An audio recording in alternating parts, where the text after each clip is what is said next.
Islamic احکام channel میں آپ تمام حضرات کو خوش آمدید کہتے ہیں۔ آج کا ہمارا موضوع نبوت کے متعلق ہے۔ نبی کی کیا خصوصیات ہوتی ہیں، کیا عظمتیں ہوتی ہیں، کیا رفعتیں ہوتی ہیں، نبی کس کو کہتے ہیں، نبی اور رسول میں کیا ڈیفرنس اور فرق ہے۔ انشاءاللہ عز و جل ان تمام چیزوں کو ہم بیان کریں گے۔ سب سے پہلی بات یہ ہے کہ نبی کی تعریف کیا ہے۔ تو نبی اس بشر کو کہتے ہیں جسے اللہ رب العزت نے لوگوں کی ہدایت کے لیے دنیا کے اندر مبعوث فرمایا اور اس کی طرف وحی نازل فرمائی۔ اب سوال یہاں پہ یہ کہ نبی اور رسول میں ڈیفرنس اور فرق کیا ہے۔ تو جو رسول ہوتا ہے وہ نئی شریعت لے کے آتا ہے، جو نبی ہوتا ہے وہ نئی شریعت لے کے نہیں آتا۔ یہ ڈیفرنس اور فرق ہے۔ اسی طرح ایک سوال یہ کیا گیا ہے کہ کیا جن اور فرشتے بھی نبی ہوتے ہیں؟ تو نہیں، جن اور فرشتے نبی نہیں ہوتے۔ نبی صرف اور صرف انسانوں میں ہوتے ہیں، اور ان میں بھی یہ مرتبہ صرف اور صرف مرد کے لیے، کوئی عورت نبی نہیں ہوتی۔ تو یہ ایک چیز واضح ہو گئی کہ جتنے بھی انبیاء علیہ السلام دنیا میں جلوہ گر ہوئے، اور سب سے آخری نبی حضرت محمد مصطفیٰ صلی اللہ تعالیٰ علیہ وسلم تک، وہ جتنے بھی انبیاء تھے سب کے سب مرد تھے، کوئی عورت نبی نہیں تھی۔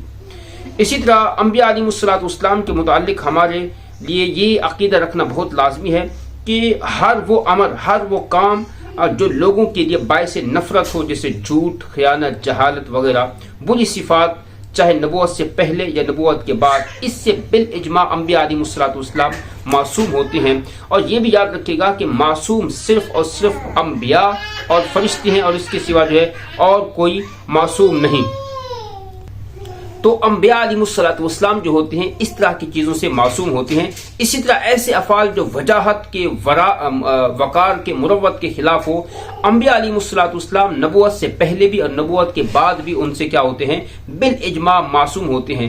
اسی طرح جو قبائل ہیں، قبائل سے مراد جو کبیرہ گناہ ہیں، ان سے بھی مطلقاً معصوم ہوتے ہیں، اور اس پر جو ہے وہ ہر مسلمان کو اس پر جو ہے وہ عقیدہ رکھنا لازم ہے۔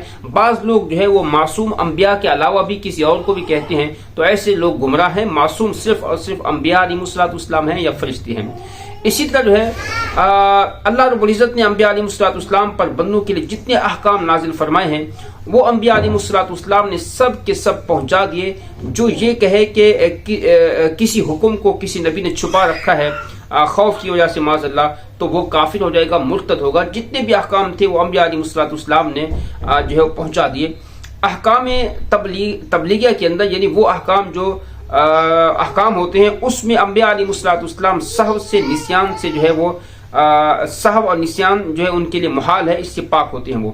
اچھا، ان کے جسم، برس، جزام وغیرہ ایسے امراض جن سے تنفر ہوتا ہے، ان کا پاک ہونا ضروری ہے۔ بعض لوگ حضرت ایوب علیہ السلام کے متعلق یہ واقعہ گھڑتے ہیں کہ ان کے جسم سے اس طرح تھا، اس طرح تھا۔ ایسا کچھ بھی نہیں تھا، کیونکہ انبیاء علیہ السلام کو اللہ تعالیٰ جو ہے وہ ایسی چیزوں سے جو ہے وہ، ایسے امراض سے جس سے تنفر ہوتا ہے، ان سے جو ہے وہ پاک فرماتا ہے، کیونکہ انبیاء علیہ السلام جو ہے ایک ان کے لیے جو صفات ہیں وہ وجاہت والی صفات ہیں، ان کا مقام و رتبہ بہت زیادہ ہے، لوگ ان کی طرف اٹریکشن کرتے ہیں، مائل ہوتے ہیں۔ اسی طرح جو اللہ رب العزت نے انبیاء علیہ السلام کو علم غیب عطا فرمایا ہے، مگر یہ علم غیب جو ہے وہ اللہ رب العزت نے ان کو عطا کیا ہے، لہذا انبیاء علیہ السلام کا جو علم غیب ہے وہ علم غیب عطائی ہے، ذاتی صرف اور صرف جو علم غیب ہے وہ صرف اللہ کا ہے۔ اللہ کے علاوہ کسی اور کے لیے کوئی شخص جو علم غیب ذاتی مانے گا وہ کافر ہو جائے گا۔ تو یہ عقیدہ ہمارا اہل سنت کا بالکل واضح ہے اور بالکل جو ہے وہ کلیئر ہے۔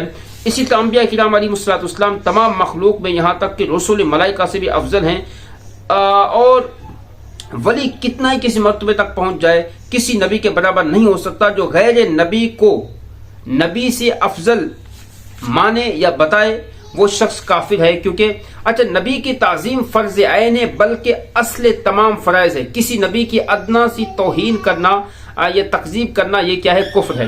تمام انبیاء علیہ السلام اللہ کے حضور وجاہت و عزت والے ہیں، ان کو اللہ کے نزدیک معاذ اللہ، جیسے کہ تقویۃ الایمان کے اندر اسماعیل دہلوی نے معاذ اللہ اسی ملونہ عبارت لکھی ہے، جس کی وجہ سے امت کے اندر ایک بگاڑ پیدا ہوا۔ پہلے ایسا نہیں تھا، انبیاء علیہ السلام کی عزت وقت جو ہے وہ ہر ایک تھی۔ تو فرمایا کہ انبیاء علیہ السلام جتنے بھی انبیاء ہیں وہ تمام کے تمام اللہ کے نزدیک عزت والے ہیں، عظمت والے ہیں، وجاہت والے ہیں۔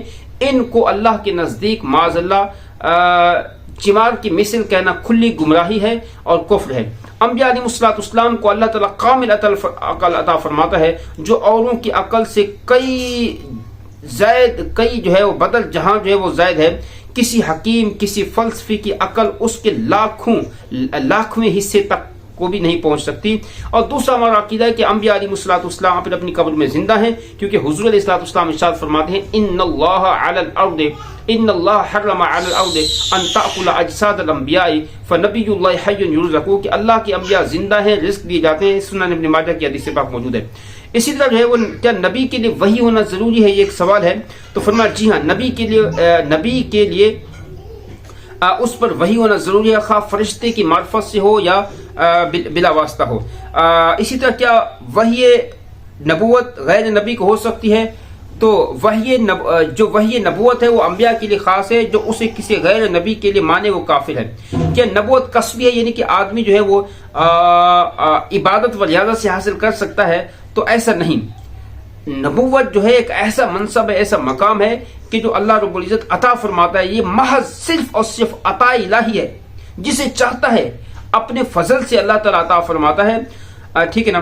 جو شخص نبی سے نبوت کا زوال مانے اس کے لیے کیا حکم ہے؟ ایسا شخص جو ہے وہ کافر ہوگا۔ کیا نبی معصوم ہونا ضروری ہے؟ جی ہاں، نبی کا معصوم ہونا ضروری ہے، اور یہ عصمت انبیاء اور فرشتے کے ساتھ خاص ہے۔ نبی اور فرشتے کے سوا کوئی معصوم نہیں۔ جو لوگ اماموں کو معصوم مانتے ہیں وہ گمراہ ہیں اور بددین ہیں۔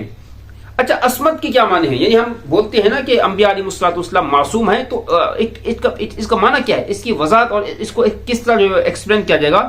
تو عصمت انبیاء کے یہ معنی ہے کہ ان کے لیے حفظ الہی کا وعدہ ہو لیا، جس کے سبب ان سے صدور گناہ یعنی گناہ کرنا شرعاً محال ہے، ٹھیک ہے نا۔ کچھ انبیاء علیہ السلام ہیں جن کے نام قرآن مجید کے اندر آئے، جیسے حضرت آدم علیہ السلام، حضرت نوح علیہ السلام، حضرت ابراہیم علیہ السلام، حضرت اسماعیل علیہ السلام، حضرت اسحاق علیہ السلام، حضرت یعقوب علیہ السلام، حضرت یوسف علیہ السلام، حضرت موسیٰ علیہ السلام، حضرت ہارون علیہ السلام، حضرت شعیب علیہ السلام، حضرت لوط علیہ السلام، حضرت ہود علیہ السلام، حضرت داؤد، حضرت سلیمان، حضرت ایوب، حضرت زکریا، حضرت یحییٰ، حضرت عیسیٰ، حضرت الیاس، حضرت الیسع، حضرت یونس، حضرت ادریس، حضرت ذوالکفل اور حضرت صالح اور حضرت عزیر اور حضرت سید المرسلین حضرت محمد مصطفیٰ صلی اللہ تعالیٰ علیہ وسلم۔ انبیاء کی تعداد معین کرنا، دیکھیں انبیاء کی کوئی تعداد معین کرنا جائز نہیں ہے، کہ خبریں اس میں مختلف ہیں، تو تعداد معین پر ایمان رکھنے میں نبی کو نبوت سے خارج ماننے یا غیر نبی کو نبی جاننے کا احتمال ہے، یہ دونوں باتیں کفر ہیں۔ لہذا اعتقاد یہ چاہیے کہ اللہ رب العزت کے ہر نبی پر ہمارا ایمان ہے۔ اچھا، سب سے پہلے نبی کون سے ہیں؟ یہ بھی ایک سوال ہے۔ تو دنیا میں تشریف لانے کے اعتبار سے سب سے پہلے نبی حضرت آدم علیہ السلام ہیں۔ یہ چند چیزیں تھی جن کو ہم نے جو ہے وہ بیان کیا انبیاء علیہ السلام کے متعلق۔ اب سب سے آخری چیز میں جو بیان کروں گا کہ انبیاء و مرسلین میں سب سے افضل کون ہے؟ یاد رکھیے گا، انبیاء و مرسلین میں سب سے افضل ہمارے آقا و مولا سید المرسلین امام المرسلین حضرت محمد مصطفیٰ صلی اللہ تعالیٰ علیہ وسلم ہے۔ پھر آپ کے بعد حضرت ابراہیم خلیل اللہ کا مقام ہے، پھر حضرت موسیٰ علیہ السلام کا، پھر حضرت عیسیٰ علیہ السلام کا، پھر حضرت نوح علیہ السلام کا۔ ان حضرات کو مرسلین اولو العزم کہتے ہیں۔ یہ پانچوں حضرات باقی تمام انبیاء و مرسلین، انس جن ملک تمام جمی مخلوق سے افضل و اعلیٰ ہیں، افضل و اعلیٰ ہے۔ اللہ تعالیٰ کی بارگاہ میں دعا کرتے ہیں کہ اللہ رب العزت ہم سب کو عقائد کا علم سیکھنے کی توفیق عطا فرمائے۔ آپ سے اپیل ہے کہ ہمارے ساتھ جڑے رہیں تاکہ آپ کو بھی عقائد کا علم سیکھنے کو ملتا رہے۔